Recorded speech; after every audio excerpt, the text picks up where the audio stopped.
यह बयान समाजवादी पार्टी सपा के सांसद राजीव राय द्वारा लोकसभा में दिया गया था, जिसमें उन्होंने सवाल किया कि किस प्रकार का किराया होता है और कौन इसका भुगतान करता है। इस संदर्भ में उन्होंने मंत्री जी से पूछा कि क्या सरकार किसी प्रकार के खर्च का समर्थन करती है या उसमें कोई हिस्सेदारी निभाती है। यह बयान इसलिए चर्चा में आया क्योंकि यह किसी विशेष मुद्दे या योजना से संबंधित हो सकता है जिसका जनता पर प्रभाव पड़ता है। कि एयरफेयर सरकार के हाथ में नहीं है ना मंत्री जी। तो नारा किसने दिया था कि हवाई चप्पल वाले को हवाई जहाज में बैठाएंगे? जब आपके हाथ में था ही नहीं तो नारा किसको कराने के लिए दिया गया था? ये तो आपने ऑफिशियली परमिट कर दिया उनको कि जितना चाहो तो यहाँ से बनारस का किराया 3,000 है, चाहे तो 30,000 ले लो और सरकार हाथ खड़ा कर दे। हमें ऐसी सरकार नहीं चाहिए जो लूटने वालों को कंट्रोल में नहीं रख सके।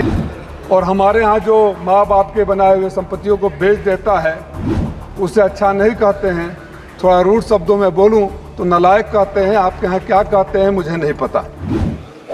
एयरफेयर की बात सबकी चिंता है और एक स्टैंडर्ड सवाल जवाब आता है कि एयरफेयर सरकार के हाथ में नहीं है ना मंत्री जी। तो नारा किसने दिया था कि हवाई चप्पल वाले को हवाई जहाज में बैठाएंगे? जब आपके हाथ में था ही नहीं तो नारा किसको कराने के लिए दिया गया था? और आपकी अगर जिम्मेदारी नहीं है तो हम तो बचपन में सुना करते थे कि ब्लैक होता है। उस समय हम लोग बचपन में जहां से आते हैं यूपी बिहार के बॉर्डर पर किरासन तेल का ब्लैक होता था, चीनी का ब्लैक होता था ना। हमारे गांव से तो आपके बक्सर से हम किरासन तेल लेकर आते थे तो ब्लैक होता था। तो ये तो आपने ऑफिशियली परमिट कर दिया उनको कि जितना चाहो तो यहाँ से बनारस का किराया 3,000 है, चाहे तो 30,000 ले लो और सरकार हाथ खड़ा कर दे। हमें ऐसी सरकार नहीं चाहिए जो लूटने वालों को कंट्रोल में नहीं रख सके। ये आपको जिम्मेदारी लेनी पड़ेगी मंत्री जी, या तो फिर देश से माफी मांगनी पड़ेगी कि सर्वोच्च नेता ने, मैं नहीं कहूँगा सत्य नहीं कहा था कि हवाई चप्पल वाले को हवाई जहाज में बैठाएंगे। चौथी बात मैं सर एयरपोर्ट्स की है। मैं और मेरी पार्टी इस बात के सख्त खिलाफ है कि एयरपोर्ट को प्राइवेट हाथों में बेच दिया जाए। आप उनसे सर्विसेज हायर करिए। हमारी जिम्मेदारी बनती है कि एसेट्स को बनाया जाए, एसेट को बेचा नहीं जाए। एसेट को बेचने से आने वाली पीढ़ियों को भुगतना पड़ता है सर। और हमारे यहाँ जो माँ बाप के बनाए हुए संपत्तियों को बेच देता है उसे अच्छा नहीं कहते हैं। थोड़ा रूड शब्दों में बोलूँ तो नालायक कहते हैं। आपके यहाँ क्या कहते हैं मुझे नहीं पता। तो मैं ये चाहूँगा कि जो उसका दूसरा दुष्परिणाम होता है, जो एयरपोर्ट का कंस्ट्रक्शन कास्ट कलकत्ता में 5,500 रुपये स्क्वायर फीट आता है, वो दिल्ली का बनता है तो 12,000 रुपये स्क्वायर फीट आता है। तो उसकी कीमतें कौन वसूलता है? उसकी कीमतें तो हमें से वसूली जाती है ना। अभी CISF को हटा दिया गया most of the security check point से। प्राइवेट लोग आए हैं, अब वहाँ सिक्योरिटी का भी सरकार को देखना चाहिए। हम सरकार को पूरी तरह से सपोर्ट करते हैं। जहाँ भी सिक्योरिटी चेकिंग की बात हो, सिक्योरिटी की बात हो, उसके साथ कोऑपरेशन है।